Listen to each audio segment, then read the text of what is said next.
lisons dans la première épître de Paul à Timothée au chapitre 4, verset 12, les paroles suivantes. Que personne ne méprise ta jeunesse, mais sois un modèle pour les fidèles, en parole, en conduite, en charité, en foi, en pureté. Amen.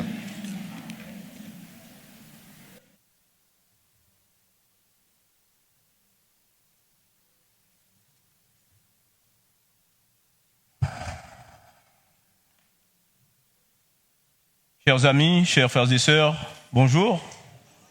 Comment allez-vous en ce matin? Grâce à Dieu, vous allez bien? Cela me fait plaisir de vous voir, puisque lorsque je regarde l'assemblée en face de moi, je compare ça à un bouquet de fleurs.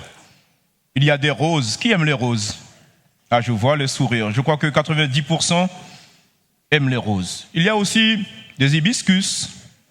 Non, ça c'est plus chez moi. Les hibiscus sont jolis, hein, il y a de belles couleurs. Il y a aussi les bégonias, il y a tournesol. Je ne sais pas quelle fleur vous êtes en face de moi, mais ce que je sais, c'est que si vous êtes planté dans le terreau de Dieu, alors là, vous allez être beau et belle pour la gloire de Dieu. Amen. Où est-ce que tu es planté? Dans quelle terre est-ce que tu es planté en ce matin? Est-ce que tu as envie de rejoindre la terre de Dieu pour pouvoir briller pour lui? Cette semaine, je sais qu'elle a peut-être été difficile pour certains d'entre nous. Et je demandais aux jeunes tout à l'heure, beaucoup disaient fatigué, fatigué, fatigué, fatigué. Alors je ne vais pas poser la question aux adultes, puisque peut-être encore il y aura fatigué, fatigué. Mais moi, lorsque je lis dans Ésaïe, chapitre 40, et à partir du verset 29, il est dit qu'il donne de la force à celui qui est fatigué. Comment peux-tu être fatigué si Dieu te donne de la force? Il augmente la vigueur de celui qui tombe en défaillance. Les adolescents se fatiguent et se lassent. Les jeunes hommes chancellent, mais ceux qui se confient en l'Éternel renouvellent leur force. Alors oui, la fatigue, moi aussi, je ne l'aurais pas dit, mais moi aussi j'étais fatigué. La fatigue, ça fait partie justement de notre vie. Mais ce matin, si nous sommes là, c'est parce que Dieu a pris soin de nous. Amen. Et nous disons souvent, je suis dans la joie quand on me dit. Alors ce matin, je ne veux pas voir de visage fermé. Parce que si vous êtes là, c'est que vous avez choisi, n'est-ce pas? Et j'aime beaucoup cette phrase-là de cet animateur qui dit, lorsque je choisis, c'est que je renonce. Vous avez renoncé de rester à la maison, n'est-ce pas? Et vous avez choisi de venir à l'église. Alors je veux voir des visages joyeux. Oui, je commence à voir des sourires. Oui, au fond, non, c'est pas, non, Mondine, quand même. Voilà. Parce que si nous sommes là, mes amis, c'est parce que Dieu a pris soin de nous, n'est-ce pas? La semaine a peut-être été difficile, et ça, je le reconnais. Elle n'a pas été facile parce que peut-être que vous avez eu des examens à faire, et les nouvelles n'étaient pas bonnes. Vous avez peut-être reçu une nouvelle aussi de la famille, et cela vous a bouleversé. Peut-être que vous avez eu un examen aussi au lycée, à l'université, et vous n'avez pas eu le temps de bien réviser, donc la note est tombée, 2 sur 10. Mais ce matin, j'aimerais te dire, oublie ça, et consacre ce petit temps-là à pouvoir te connecter avec celui qui est la source de la véritable joie. Amen. Oui, ce matin, vous l'avez compris, avec les enfants, nous allons parler de prière. Mais vous savez, au cours d'une vie, nous vivons différents types de relations. Il y a des relations, on va dire, et madame, on va dire maritales. Il y a nos relations aussi professionnelles, nos relations amoureuses. Oh, lorsque je suis venu ici, je disais aux jeunes, ça me fait plaisir parce que je ne sais pas combien de temps que je vais passer ici à Vendôme. Dieu seul sait. Mais ce que je sais, c'est que j'aurai beaucoup de mariages à célébrer. Vous voyez comment ça sourit? Beaucoup de mariages à célébrer. Et donc, il y a des relations amoureuses qui sont en train de se créer. Il y a aussi des relations familiales. Mais nous appartenons à une église, et il y a ce qu'on appelle les relations ecclésiales. Ces relations, mes amis, peuvent être de 2 catégories. Il n'y en a pas 3. Les relations dont je vous ai parlé peuvent être que de 2 catégories. Soit c'est une relation qui est en surface, soit c'est une relation en profondeur. Et c'est pour cela que j'ai intitulé le message « En surface ou en profondeur, choisis ta relation ». Inclinons la tête pour prier notre Dieu. Seigneur, nous sommes peut-être fatigués, mais nous sommes joyeux d'être ici en ce matin dans ta maison. Nous avons besoin, Seigneur, que tu puisses venir pénétrer dans le cœur de tout à chacun, afin que nous soyons édifiés par ce message, que nous puissions déposer nos lunettes, que nous puissions déposer nos préjugés et que nous puissions laisser le Saint-Esprit agir en nous. Purifie les lèvres de ton serviteur, touche le cœur de tout à chacun et qu'au sortir de ce temple, nous soyons plus près de toi dans une relation profonde, intime et personnelle. Au nom de Jésus, Amen. Alors si je parle de relation en surface, ça peut donner ceci. Est-ce comme superficiel? Lorsque la relation est en surface, mes amis, elle est superficielle parce que je ne sais pas sur quel pied est-ce que je vais danser. Il n'y a pas longtemps, quelqu'un m'a dit, je ne vous dirai pas qui, je sortais avec une fille et la fille m'a dit, c'est fini, on arrête, puisque tu ne t'es pas trop investi. Pour cette fille, la relation était en surface. Et pourtant, je ne vous dirai pas plus. U comme unilatéral, R comme routinier. Lorsque la relation, justement, est routinière, mes amis, on ne sait pas à quoi s'attendre. Toujours la même chose. Alors après le R, on parle de F. Une relation en surface, elle est fade. Avez-vous déjà mangé un bon pain? Un pain au beurre? Sans sel. Waouh! Je vous assure que là, même si la personne avait bien pétri la pâte pendant 3 jours, le fait qu'il n'y ait pas de sel, ça ne passe pas. Une relation en surface est fade. A comme anonyme. La relation en surface, mes amis, je ne veux pas que l'autre puisse savoir que je m'appelle Xavier. Alors je reste distant. Je ne donne pas d'informations sur qui je suis. Une relation en surface comme C. C comme chaotique. E comme embrouillé. Laissez-moi vous dire, chers amis, chers frères et sœurs, si notre religion est superficielle, notre relation avec Dieu à travers la prière sera aussi en surface. Mais ce matin, je ne veux pas qu'on s'arrête sur cette relation en surface. Et je veux parler de cette relation en profondeur. Et comme on a fait pour le mot surface, on le fera aussi pour profondeur. P comme potentiel. Dieu fait sortir tout mon potentiel quand j'ai une relation en profondeur avec lui. Amen. Je vise la perfection quand je suis dans une relation profonde avec Dieu. R comme radieux. Oh, vous connaissez ce chant qui dit « Qui sont ces gens au radieux visage ?» Mon visage est radieux quand je suis à 100% dans une relation avec Dieu. Amen. En face de moi, là, je ne vois que des visages radieux. Et je loue le Seigneur. O comme obéir. Dans une relation en profondeur, j'apprends à obéir à celui qui est tout pour moi. Amen. Alors que dans une relation en surface, non, je m'éclipse. Tu peux mettre ta caméra? Non, mais je suis en surface. Pourquoi tu as besoin de voir ce que je fais? Pourquoi tu as besoin de voir mon visage? Ah, ça vous parle là. J'entends des... F comme fidèle. C'est parce que je suis allé en profondeur dans ma relation avec Dieu que je recevrai ces paroles. C'est bien, bon, fidèle serviteur. Entre dans la joie de ton maître. Quand je suis dans une relation en profondeur, oui, je suis fidèle, parce que l'autre sait qui je suis. Oh, comme ouvrier, malgré le fait que la moisson soit grande, ma relation en profondeur fait que je suis un ouvrier appelé, qualifié, équipé et envoyé par le Seigneur. Amen.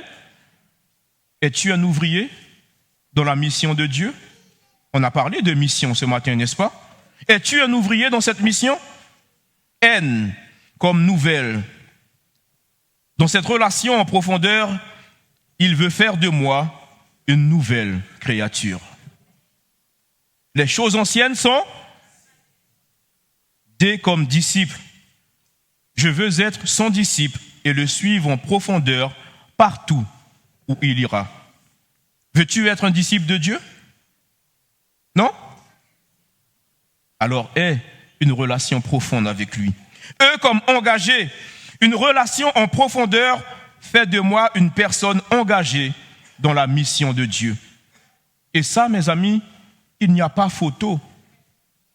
Lorsque les nominations doivent arriver, lorsque l'Église doit chercher quelqu'un, si je suis une personne engagée dans une relation en profondeur avec Dieu, oui, on comptera sur moi pour faire avancer l'œuvre de Dieu. Je ne vais pas dire non, je me cache, non, moi je n'aime pas travailler en équipe, non, je préfère travailler seul, non. Quand je suis engagé, Dieu m'équipe, mais Dieu m'envoie aussi pour que je sois au service de la communauté. Amen. Eux comme engagés, eux comme uniques. Savez-vous que vous êtes unique aux yeux de Dieu? Alors, tout à l'heure, on parlait de surface et on parlait d'anonyme. Mais lorsque vous êtes en profondeur, Dieu sait qui vous êtes. Il sait à qui il a affaire. Et ce matin, j'aimerais te dire, tout comme la parole de Dieu le dit dans Ésaïe 40, que tu as de la valeur aux yeux de Dieu. Non, vous n'êtes pas certain. Tu as de la valeur aux yeux de Dieu. Ne laisse pas quelqu'un te faire couler les larmes en te disant, tu sais que toi, tu es un enfant qui n'a pas été désiré. Ça, ce sont les problèmes des parents. Peut-être qu'ils ne m'ont pas désiré, mais c'était le plan de Dieu que je sois là. Amen. Oui. Ma mère, lorsqu'elle était enceinte de moi, elle est montée sur un arbre qu'on appelle prune de cithère. Peut-être que vous connaissez, il n'y a pas ça ici, mais vous connaissez en Martinique, en Guadeloupe, en Guyane. C'est un jus que j'aime beaucoup. Et à cette époque, elle avait 16 ans. Elle est montée sur un arbre parce que voilà, la famille l'embêtait. Disait voilà, tu ne vas pas passer ton brevet. Et elle était bouleversée par tout ça. Elle est montée sur un arbre et elle s'est dit, pour perdre l'enfant, elle va sauter de l'arbre. Et aujourd'hui, je suis là. Je n'étais peut-être pas désiré. Je n'étais peut-être pas voulu, peut-être qu'elle voulait, par rapport à la vie, que je ne sois pas là, mais la volonté de Dieu a fait que je suis là devant vous.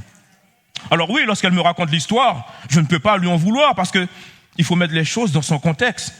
Lorsque vous avez 16 ans, à cette époque, et que vous tombez enceinte, les parents comptent sur vous, vous êtes en 3e, vous ne pouvez plus passer le brevet, parce que c'est pas comme aujourd'hui, on dit, allez, tu peux continuer à aller à l'école, jusqu'à ce que ton ventre soit vraiment trop visible. Non, à l'époque, les parents disaient, c'est soit tu choisis l'école, tu as choisi d'avoir un enfant, c'est fini l'école pour toi. Et aujourd'hui, je crois que je suis unique à ses yeux. Je ne sais pas, peut-être qu'elle verra un jour ce message, mais je crois que je suis son chouchou. Désolé pour les autres, mais oui, je suis son chouchou. R comme reconnaissant. Je suis reconnaissant parce que je sais que Christ est mon rémunérateur. Et dès lors que je le cherche en profondeur et de tout mon cœur, alors oui, il me fait rentrer dans cette relation. Chers amis, chers frères et sœurs, ce matin, j'aimerais vous dire que nous ne sommes pas des passagers. Mais même si nous sommes que des passagers sur cette terre, nous pouvons être des passagers dans un train qui a comme terminus le ciel. Amen. Vous et moi, nous n'avons rien à faire sur cette terre. Quand je dis rien à faire, oui, nous avons à remplir la mission de Dieu. Mais nous n'avons pas à attendre des choses sur cette terre parce que notre terminus, ce n'est pas la terre, c'est le royaume de Dieu. Amen. Ce matin, si je vous pose la question, comment est-ce que vous allez? Fatigué? Oui? Mais si je vous pose la question, comment va ta prière? Quelle est ta relation avec Dieu en ce moment? Si tu devais mettre une note à ta prière avec Dieu, elle serait de combien? Sur 10, aurais-tu la moyenne? Alors ce matin, à travers ce message, peut-être que vous allez me dire, non pasteur, pourquoi tu dis tout ça? Mais je crois que, et je suis persuadé que nous, chrétiens, adventistes du 7e jour, nous sommes les premiers à revendiquer, à dire que nous devons être des influenceurs pour Christ. Aujourd'hui, on voit toutes sortes d'influenceurs. Mon fils me disait, papa, il y a un monsieur, il m'a fait une vidéo. Tu sais combien d'abonnés qu'il a? Je crois que c'est 4 millions. Hein? Mais je lui ai dit, s'il n'est pas abonné à moi, il n'est rien du tout. Parce que moi, je n'ai peut-être pas 4 millions d'abonnés, mais je suis abonné à celui que je dois être abonné, à Dieu. Et souvent, et c'est notre société, et je ne veux pas pointer du doigt, critiquer, mais trop souvent nous sommes bercés par ce système d'influenceurs, à avoir le plus d'abonnés, à être reconnus sur YouTube.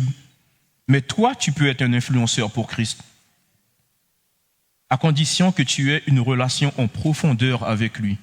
Alors je ne sais pas ce que tu fais sur les réseaux sociaux. Je ne sais pas si je vais visiter ton compte TikTok, Instagram, si je vais trouver des chansons de Dieu. Mais peu importe. Mais ce que je sais, c'est que ta vie doit refléter celui en qui tu crois. Ta vie doit être une vie de prière, parce que tu veux justement être béni par celui qui est le plus grand influenceur de tous les temps. Parmi les dangers, mes amis, de ces derniers jours, il n'y a de sécurité pour nous que dans une vigilance toujours croissante et dans la prière. Parmi les dangers qui sont en train de nous guetter, il n'y a de vigilance que dans une quoi? Vigilance quoi? Toujours croissante et dans la prière. Parfois, nous sommes des chrétiens et nous avons peur d'allumer la télé parce que nous nous disons non. Il faudra, si j'allume la télé, avoir un Doliprane à côté de moi. Il faudra avoir un Efferalgan parce que ce que nous voyons, ça fait mal. Mais la Bible nous l'avait dit. Sache que dans les derniers jours, les hommes seront ceci, cela. Ce qu'on voit qui se passe du côté d'Israël, oui, ça fait mal parce qu'on se dit, mais c'est incroyable. Vous imaginez? Oh, j'aimerais justement, pendant que nous sommes en train de parler de cela, de prendre un temps de prière, un temps silencieux. Peut-être que vous n'avez rien à dire parce que vous dites que oui, vous n'avez personne là-bas. Mais je crois qu'il y a des chrétiens en Israël. Et cette semaine encore, je voyais une dame, elle a ouvert sa Bible et elle disait « Je lève les yeux vers les montagnes, d'où me viendra le secours ?» Et ça m'a touché, je me suis dit « Waouh !» Les gens cherchent un secours aussi, mes amis. Et c'est pas parce qu'ici, nous sommes là, nous sommes bien à l'abri, tout chaud, nous avons la clim, bientôt le soleil est en train de battre le froid, on se dit non, peut-être qu'il y aura un hiver sans froid, un hiver sans neige. Mais face à tout ça, qu'en est-il de ma vie de prière? Cette semaine, je visitais une sœur, et cette sœur, dans les échanges, disait, ça lui arrivait parfois, dans la prière, de ne même pas savoir quoi dire à Dieu. Mais les larmes coulaient. Parfois, ça nous arrive, mes amis. Seigneur, tu vois tout. Ce n'est pas la prière en surface où est-ce que maman, il faut prier parce que voilà, tu as fait un repas. Seigneur, bénis le repas. Le soir, Seigneur, merci parce que j'ai passé une bonne journée. Et pourtant, la journée n'était pas bonne du tout. Mais comme on m'a toujours appris à dire merci, Seigneur, alors le soir, je dis Seigneur, merci parce que j'ai passé une bonne journée. Pourtant, je me suis tapé un 2 sur 10. Je me suis foulé la cheville. J'ai cassé mon pied. Mais à la fin de la journée, je dis Seigneur, merci parce que la journée était bonne. Alors ça peut nous faire rire, mais est-ce que parfois nos prières ne sont pas des prières comme ça en surface? Et on ne veut pas rentrer en profondeur parce qu'on sait que celui qui rentre en profondeur dans la prière, il doit s'attendre aussi à ce que sa vie soit bouleversée. Et souvent, c'est ça, mes amis. Tout comme il y a un verset qui dit que lorsqu'on plonge nos regards dans la Bible, on ne peut pas sortir comme on y était entré. Est-ce que vous êtes d'accord avec moi? Parce que cette parole-là, elle nous transforme, elle nous change. Lorsque je vais en profondeur dans la relation avec Dieu, comme je suis rentré, je ne peux pas sortir comme ça. Et est-ce que ce n'est pas un peu ça, de ça que nous avons peur? Alors très bientôt, oui, vous allez entendre dans les annonces, je me suis dit, il faudrait peut-être qu'on puisse instaurer un temps de prière ici à l'église. Oui, il y a la réunion de prière le mardi. Mais je voudrais avoir un temps de prière le matin, de très tôt. Alors il y a certains qui vont se connecter sur Zoom, il y a certains qui vont m'appeler au téléphone. Mais je voudrais qu'on ait ce temps de prière parce que, et je le répète, lors de mon premier message, je le disais, quand une église est en prière, tous les problèmes seront résolus. Quand une église est en prière, tous les problèmes seront résolus, mes amis. Et là, vous pouvez réfléchir à n'importe quel problème, me dire, mais non, pasteur, ce problème-là, hey, ça c'est un Titanic. Le Titanic a coulé. Il n'a pas coulé.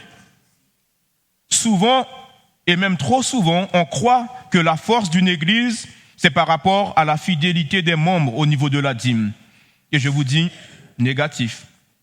Souvent, et même trop souvent, on croit que la force de l'église, c'est parce qu'il y a une grande armée de jeunesse. Là encore, je vous dis, négatif. Alors, on croit que la fidélité ou la force de l'église, c'est parce qu'il y a beaucoup d'adultes. Mais laissez-moi vous dire, la sœur White dit que la force d'une église se réside dans sa relation de prière. Alors là, maintenant, lorsque je dis ça, on se dit, waouh, la force de l'église se trouve dans sa relation de prière avec son Dieu. C'est pour cela que je vous pose la question, comment va ta prière? Es-tu dans une prière en surface ou es-tu dans une prière en profondeur? La plupart des fidèles des siècles passés étaient convaincus que la prière était l'axe central et essentiel pour conserver sa vraie raison d'être, être chrétien. Autrefois, la prière était l'acte central et essentiel. Alors ma question c'est pourquoi aujourd'hui, nous fidèles de cette génération, ne faisons-nous pas plus de publicité pour la prière comme nos ancêtres? Est-ce que les conditions de vie ont changé pour que la prière ne soit plus qu'un acte formateur? Les courants de la théologie présentent-ils d'autres aspects de la vie spirituelle et mettent la prière en périphérie? Ou alors, tout simplement, nous sommes-nous laissés distraire, divertir et séduire par tout et n'importe quoi et négliger la prière? Alors oui, on a beaucoup de définitions pour la prière. Nous disons que la prière, c'est la respiration de l'âme, n'est-ce pas? C'est le secret de la puissance spirituelle. La prière met l'âme en contact direct avec la source de la vie. La prière fortifie le nerf, le muscle.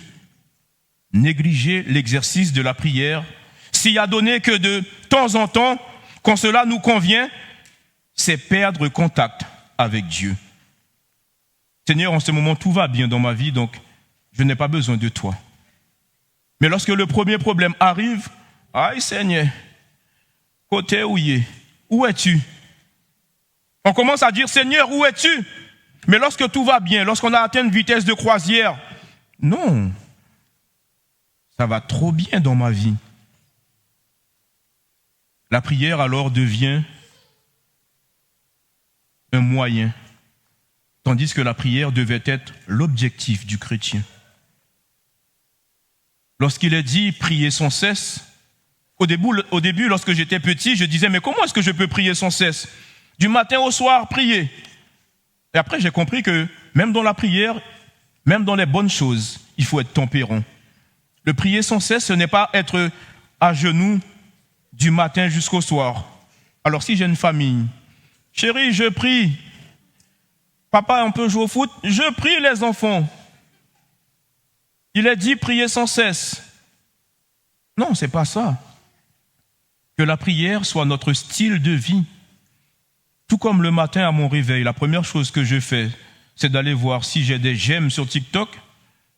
Mais le matin, la première chose que je devrais faire, c'est dire, Seigneur, cette nuit, si je me suis réveillé, c'est grâce à toi.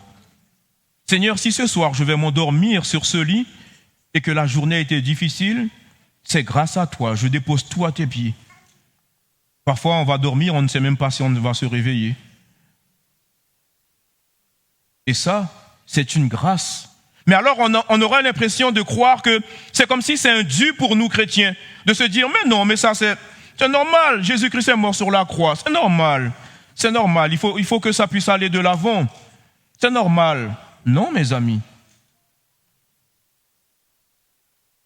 Un couple enraciné dans la prière sera une bénédiction dans la vie de son foyer. Amen. Un dirigeant d'église enraciné dans la prière sera une bénédiction dans la vie de l'église. Et je ne veux pas vous dire combien de dirigeants qu'il y a. Je n'ai pas dit les anciens, je n'ai pas dit le pasteur, parce que le pasteur aussi doit avoir sa vie de prière. Des membres enracinés dans la prière seront une bénédiction dans la vie de leur église. Plus de prière, plus de puissance. Une maman enracinée dans la prière sera une bénédiction dans la vie de ses enfants. Amen. Parfois, mes amis, en tant que maman, vous êtes démunis. Qui aurait aimé avoir un enfant qui ne se trouve pas à l'église? Laissez-moi voir. Personne, n'est-ce pas? Notre souhait, notre volonté, c'est que nos enfants grandissent avec nous et soient à l'église. Mais lorsque cet enfant maintenant est en âge de comprendre, de faire un choix, de se dire, pour moi, l'église ne m'apporte rien, donc je ne vois pas la raison d'y être. En tant que maman, vous n'avez qu'une seule chose à faire, c'est de prier. Et le verset prend tout son sens. Instruis l'enfant dès son jeune âge. Quand il sera vieux, il ne s'en détournera pas. Je crois que notre français a un peu mal traduit la chose. Parce que pour nous, ne s'en détournera pas, c'est qu'il ne va pas quitter l'église. Non. Combien d'enfants ont été élevés? Et aujourd'hui, nous sommes dans une journée d'investiture. Ils ont connu bourgeons. Ils ont connu, tisons, explos, compagnons. Ils ont été même moniteurs. Ils ont été même animateurs. Et après, ils ont quitté l'église. Alors on se dit, mais non, la Bible rigole. Non. Ma vie de prière doit continuer pour cet enfant. Et Dieu ramènera si je suis sincère dans cette vie de prière. Mes amis, la prière, c'est une puissance. On croit parfois que, oui, je prie et que voilà, c'est machinal. Non, non, non. La prière enracinée d'un père sera une bénédiction aussi dans la vie de sa famille. Bien souvent, la prière, mes amis, n'est pas comprise comme elle devrait l'être. Nos prières n'ont pas pour but de faire connaître à Dieu ce qu'il ignore. La prière ne modifie pas la volonté de Dieu. Et parfois, nous pensons cela. La prière nous met en harmonie avec la volonté de Dieu. Alors, parce que je sais parler, je veux dire, Seigneur, allez, transforme cette église. Que dans cette église, il y ait plus d'amour, qu'il y ait plus de paix. Que les gens puissent arrêter de faire des histoires, de ne pas se pardonner. Mais cette première prière que je prononce, elle doit être pour moi. C'est déjà moi qui dois être justement une personne de paix, d'amour. Est-ce que vous comprenez? Bien souvent, mes amis, lorsque nous utilisons la prière, même si je dis que c'est une arme, nous voulons l'utiliser comme une arme pour l'envoyer. Mais c'est une arme déjà pour que je puisse la réceptionner moi. Et là, si je suis en profondeur, je dois me dire que la première personne qui sera transformée, ce n'est pas l'église, mais ce sera moi. Une relation en profondeur avec Dieu se voit dans la prière. Elle nous délivre de la préoccupation de nous-mêmes et nous incite à adorer Dieu et à cheminer vers lui. Alors, j'ai pensé à quelque chose, peut-être que vous allez me dire, oui, c'est pas mal, pasteur, mais on n'est pas trop pour. Souvent, dans la vie, il nous faut faire une sorte de retraite. Vous allez comprendre quand je parle de retraite. On a l'habitude de prier. Mais il faut une intimité avec Dieu, une relation profonde, on le dit depuis tout à l'heure.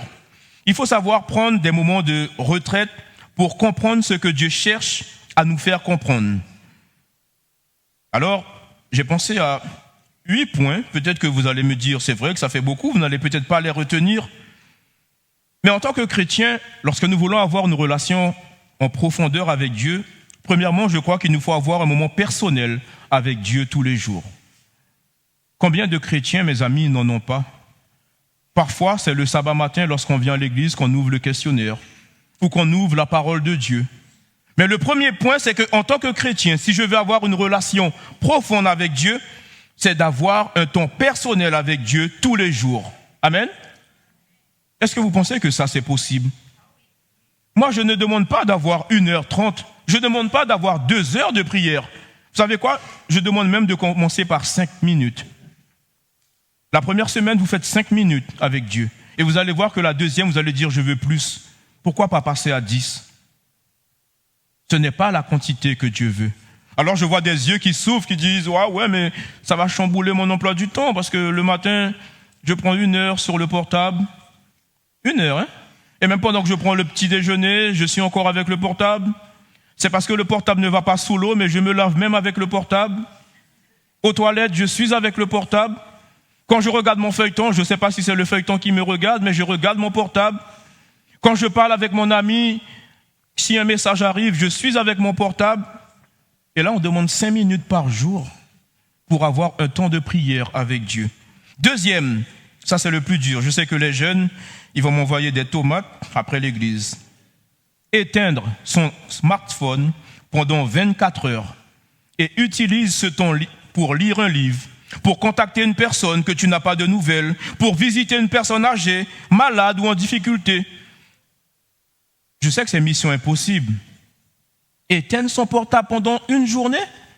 Hey, pasteur, non. Ce sont des conseils, ce sont des pistes pour pouvoir entrer en profondeur avec Dieu. Maintenant, libre à vous, mes amis, de le suivre ou pas. Troisième, lis un verset au quotidien avant ton coucher, au réveil ou le midi. Je sais que les emplois du temps parfois sont difficiles, mais combien de fois nous quittons la maison et nous faisons une prière, on va dire, rapide, comme si nous avons un train à prendre. Seigneur, grand Dieu, merci pour la journée. Seigneur, grand Dieu, je vais... Et c'est fini. Oui, mais ça nous fait rire, mais c'est un peu comme ça, parce qu'on se dit, mais Dieu m'a réveillé ce matin, voilà. Seigneur, grand Dieu, merci pour le repas. Lire un verset au quotidien. Je vais envoyer cette liste de 8 points au directeur, il pourra même le mettre sur le groupe, parce que je suis persuadé, et le groupe aussi de l'Église, je suis persuadé que lorsque Dieu veut que nous ayons une relation en profondeur avec lui, ce n'est pas quelque chose que l'on a à la naissance. Et j'aimerais dire à nos amis, ceux qui sont là, nous ne sommes pas en train de dire que nous sommes l'élite, mais Dieu nous appelle à tendre vers la perfection. C'est-à-dire, aujourd'hui, je suis à ce niveau, mais Dieu veut que demain, je sois encore plus haut. Peut-être que je vais tomber, mais Dieu veut que je me relève et que je reparte encore. Amen. Et si nous faisons cet exercice, mes amis, je suis persuadé que nous aurons une église triomphante pour la gloire de Dieu. Quatrième, invite une fois par semaine un ami, un membre de la famille, un voisin, un collègue à faire une activité avec toi, mais une activité que tu as l'habitude de faire seul. Parfois, tu fais un gâteau, invite quelqu'un à faire ça avec toi. Une promenade, à laver la voiture, faire la cuisine. Cinquième, je crois que ça aussi, c'est quelque chose de trop facile, mais bon. Évite toute pensée négative et critique. Pas pendant une semaine, hein. Pendant une semaine, tu vas éviter, mais ça doit continuer. Évite toute pensée négative et critique. Oh, cette semaine-là, samedi, j'ai vu Erika. Moi, j'ai pas aimé sa robe, hein. Non. J'ai pas aimé du tout les lunettes de Mondine. Oh, Marie-Claude, elle a mis un truc rouge, jaune et noir. Non, ça ne va pas avec son teint. Mais parfois, nous nous nourrissons, mes amis, que de ça. Et le samedi matin, à notre table, au lieu d'avoir salade, tarte et avec un petit truc végétarien, on a salade, tarte, végétarien et les membres d'église. Évitons d'avoir justement des pensées, des idées, des phrases négatives. C'est le cinquième. Sixième, ne sors jamais de la maison sans adresser une prière à Dieu. Et une fois rentré, remercie-le d'avoir été à tes côtés. Ça, je sais que certains le font, mais ça, c'est très important, mes amis. Parfois, nous pensons que nous avons le contrôle sur tout. Laissez-moi vous dire qu'on a le contrôle sur rien du tout. Quand je sors, Seigneur, je vais prendre la voiture. Oui, elle vient de faire sa révision. Oui, les pneus ont été changés. Oui, mais ce n'est pas toi qui vas conduire. C'est Dieu qui sera au volant. Et lorsque je rentre pareil, Seigneur, j'ai fait ce pourquoi j'étais sorti. Merci maintenant de me ramener à la maison. Vous allez voir que cette relation en profondeur se construit petit à petit par des petites choses qui ne sont rien du tout. Septième et avant-dernier point, prie chaque jour pendant une semaine pour la même personne à qui tu enverras au moins une fois dans la semaine une pensée biblique. Vous imaginez combien de semaines il y a dans une année? Responsable de l'école du sabbat, combien de semaines? 32? Ah ok, 52. Vous imaginez, ça veut dire que cette semaine, je prie pour une personne. À la fin de l'année, j'ai prié pour combien de personnes? 52. Oui, je n'aurai pas tous les membres d'église, mais je vais continuer encore la deuxième. Et rien ne m'empêche de dire, mais non, le pasteur a dit une personne, moi je prends 4. 4, c'est rien ça. Et pendant la semaine, vous envoyez un petit message à ces 4 personnes. Un petit coucou, un petit clin d'œil à sœur Viviane, qui chaque jour envoie une pensée, et il y a d'autres personnes qui le font. Parfois, ce n'est rien du tout, mes amis. Mais le simple fait de le faire, parfois, les gens ne s'attendent même pas. Dernier point, trouve un chant qui sera ton cri de victoire et qui t'aidera dans les moments difficiles. Même si je parle de relations en profondeur, je suis conscient d'une chose, c'est que la vie est difficile. Et la vie spirituelle même, elle est difficile. Parfois, je viens à l'église, le fait que la sœur ne m'ait pas dit bonjour, ou alors son regard est parti du côté gauche et que moi je regardais à droite, oh, elle m'a toisé. Oh, Seigneur, oh, j'ai besoin de comprimer parce que là, je sens qu'il y a des palpitations, ça monte, j'ai mal à la tête. Oh, elle est passée, heureusement qu'elle ne m'a pas pilé le pied, mais elle était à -5 de toucher mes chaussures. Oui, la vie spirituelle est difficile. Ce n'est pas un chemin facile, mes amis.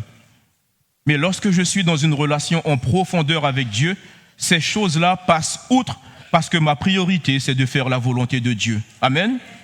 Alors oui, nous avons tous nos susceptibilités. Parfois, je vais parler à quelqu'un, elle me dit, oui, mais ma semaine n'était pas bonne. Et je dois pouvoir accepter. Je dois pouvoir comprendre que parfois aussi, lorsque nous venons à l'église le samedi matin, ce n'est pas tous ceux qui sont là qui sont de bonne humeur, n'est-ce pas? Parfois, nous venons parce que nous avons besoin d'être vidés pour dire, Seigneur, la semaine n'a pas été, mais je viens parce que, oui, même si je ne veux pas voir frère un tel, même si je ne veux pas voir sœur un tel, mais permets que ces choses-là ne puissent pas m'empêcher de venir. Et lorsque je viendrai, vous allez voir, Dieu fera son travail. Mais ne restons pas à la maison pour dire, ah non, je ne viens pas. C'est le pasteur qui prêche, oh, j'aime pas quand il prêche. Non. Il prêche long, j'aime pas lui, non. Ah oui, je connais le plan. Ah, c'est frère Germain. Oh, alors là, j'invite même des amis à venir. C'est frère Germain qui prêche. Frère Germain, sur le planning, je crois que tu es bientôt. Je donne la date déjà? Non? Bon, non. Okay. Alors ce matin, chers amis, le texte que nous avons pris de 2 Timothée 4, verset 12, je ne sais pas si quelqu'un a une version, j'aurais bien aimé entendre une autre version dans la salle. Est-ce qu'il y a quelqu'un qui peut le lire? Nous allons terminer avec ce texte. 2 Timothée 4, verset 12. Ma version dit que personne ne te méprise parce que tu es jeune, mais sois un exemple pour les croyants dans tes paroles, ta conduite, ton amour, ta foi et ta pureté. Est-ce qu'il y a une autre version de ce texte? Ou c'est la même? Oui?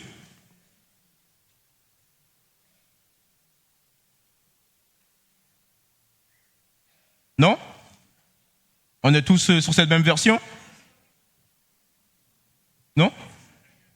2 Timothée 4, verset 12. Hein? Ah, excusez-moi.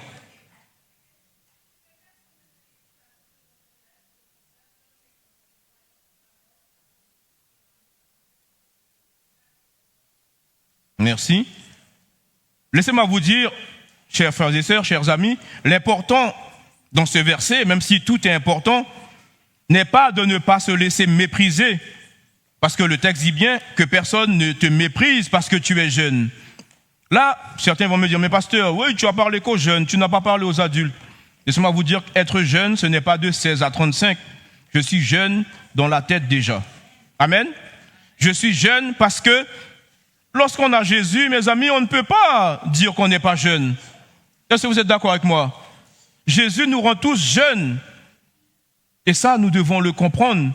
Oui, parce que la lettre a été adressée à Timothée. Et à cette époque-là, oui, Timothée était jeune. Mais ce verset-là s'adresse à nous tous en ce matin.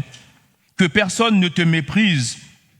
L'important, ce n'est pas de ne pas se laisser mépriser, mais c'est de savoir comment est-ce que je peux être un exemple.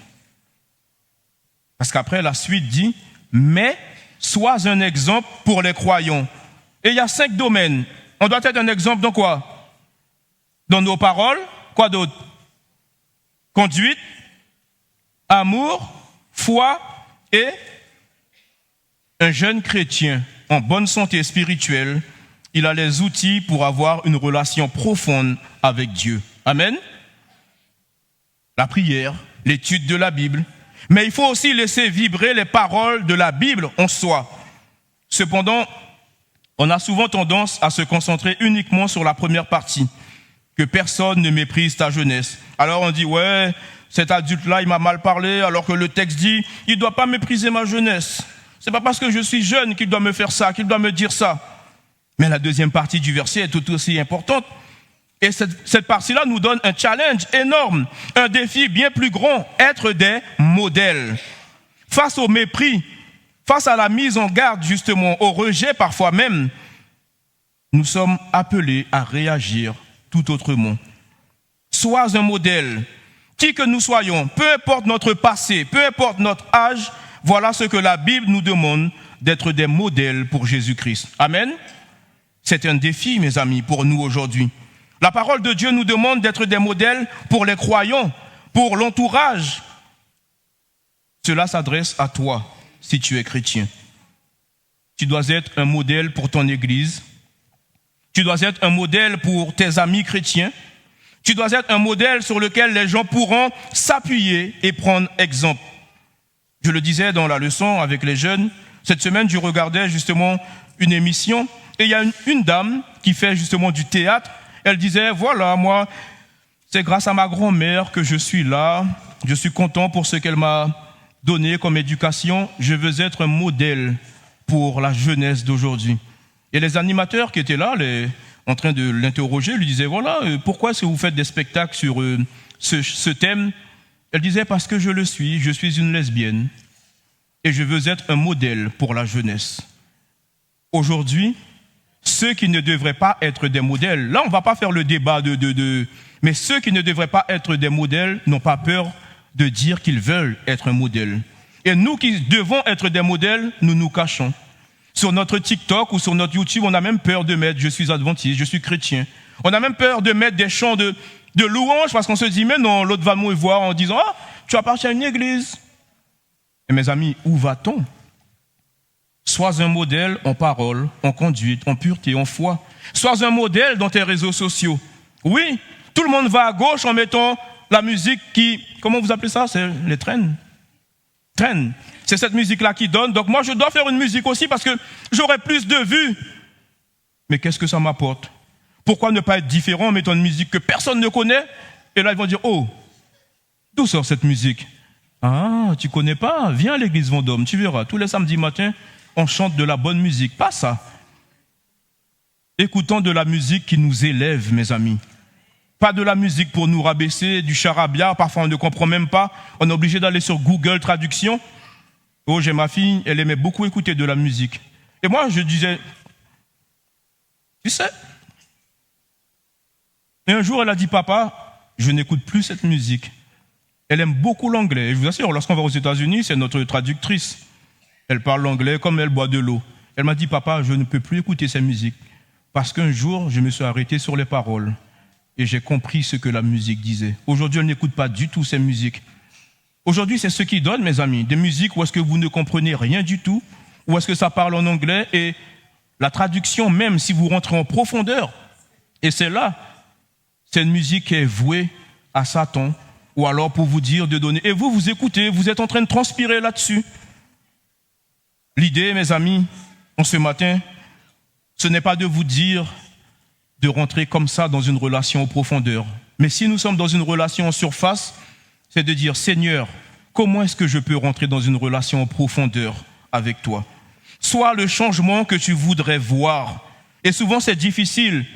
Si on pose la question, qu'est-ce que tu voudrais voir qui change à l'église? Parfois, nous avons une liste de choses, n'est-ce pas? Mais ce matin, je te dis, sois le changement que tu voudrais voir à l'église. Il faut parfois avouer, on a tellement de facilité à voir le mal dans la vie des autres. Mais qu'en est-il de ma propre vie? Qu'en est-il de mon propre cœur? Dans Lamentation 3, versets 39 et 40, il est dit que chacun se plaigne de ses propres péchés. Réfléchissons à nos voies, examinons-les et retournons à l'Éternel. Si moi, ma relation en profondeur ou alors en surface, ça me convient, alors reste sincère dans ta relation, mais Dieu te permettra d'aller en profondeur. Mais si moi, je suis en profondeur dans une relation avec Dieu, je n'ai pas à critiquer ou à juger l'autre qui ne prie pas. Et ce matin, c'est pour cela que je vous dis plus de prière, plus de puissance. Mais je reste aussi persuadé d'une chose, c'est que dans l'Église, on a tous le même objectif, mais on ne court pas tous de la même façon. Celui-là, peut-être, il pourra participer à un marathon, il va le faire en 2 heures. Alors que moi, le marathon, il me faut 4 jours pour terminer. Oui, ça peut vous faire rire, mais l'endurance n'est pas donnée à tout le monde. Il y a certains qui disent, moi, je préfère travailler tout seul. Mais on aime beaucoup aussi ce proverbe qui dit, seul, on va plus vite, mais à 2 et accompagné, on va où? Plus loin. Tout maintenant est de savoir où est-ce que tu veux aller.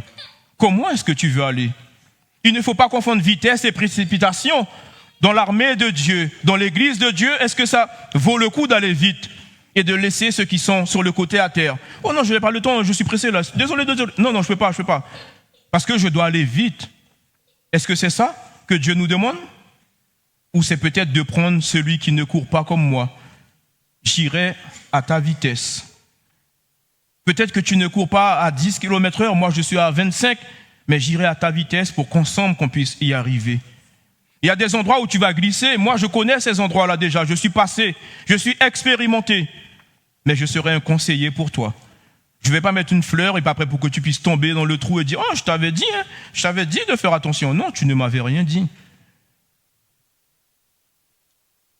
Ce matin, chers amis, j'aimerais vous dire, pour terminer, l'ours est venu préparer David pour affronter le lion.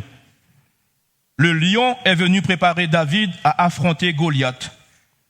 Goliath est venu préparer David pour affronter Saül. Saül est venu préparer David pour le trône.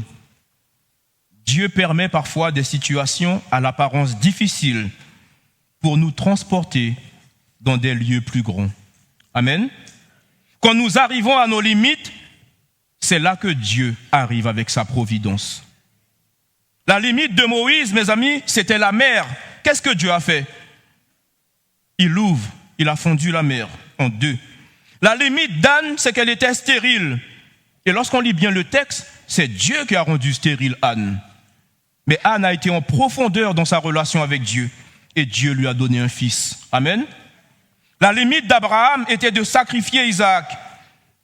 Il n'était pas en surface. Il n'a pas caché un mouton dans son sac pour dire « Ah, Dieu croit que je vais le croire, hein, j'ai caché mon mouton là. » Non. Là où Abraham était censé tout perdre, c'est là que Abraham a été appelé le père de la foi. Parce que Dieu a pourvu en lui donnant un agneau. La limite de Christ était la mort. Mais Dieu l'a ressuscité.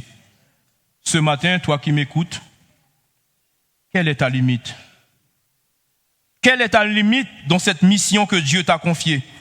Oh, j'aimerais te dire, ne regarde pas ton problème ou tes difficultés que tu vis aujourd'hui comme une limite, mais comme une opportunité pour que la manifestation de la gloire de Dieu puisse glorifier. Amen. Alors que Dieu te bénisse, qu'il bénisse ta vie et que tes limites d'aujourd'hui ou alors même de demain soient l'occasion pour toi de voir Dieu triompher. Avoir une relation profonde et non en surface avec Dieu nécessite de ne plus laisser hier influencer notre présent et définir notre avenir. Une relation intense et profonde avec Dieu, ça se construit. C'est un pas plus grand à la fois, au quotidien, en cherchant toujours à progresser, à grandir, parce que notre force est Jésus-Christ. Quand je suis dans une relation profonde avec Dieu, cela me fait penser au slogan de Fort Boyard. Toujours plus loin, toujours plus haut, toujours plus... Ah, il n'y a pas que moi qui regarde. Quand je suis dans une relation profonde avec Dieu, je cherche à toujours aller plus loin. Amen. Je sors de ma zone de confort pour aller vers celles et ceux qui ont besoin de Jésus. Et j'ai bien aimé la définition ce matin avec les jeunes lorsqu'on parlait de mission. Il y a un qui a dit, mais finalement la mission, c'est aller vers l'autre. Et c'est ça, mes amis. La mission, ce n'est pas de convertir. Souvent, on pense que la mission, c'est de gagner à Christ. Non. La mission, c'est d'aller vers l'autre, de se mêler à l'autre, mais ne pas se dire, je suis dans ma zone de confort, tant pis pour toi, j'ai prié pour toi, advienne que pourra. toujours plus loin, mais aussi toujours plus haut. Les choses de ce monde ne sont pas du tout ma préoccupation première. Alors j'élève ma relation pour aller plus haut dans la relation avec Dieu. Et enfin, toujours plus fort. Ma nourriture étant de faire la volonté de Dieu, je mets tout en œuvre pour que ma relation avec Dieu soit profonde, sanctifiante et toujours plus forte. Que Dieu nous bénisse, qu'il nous garde. Amen.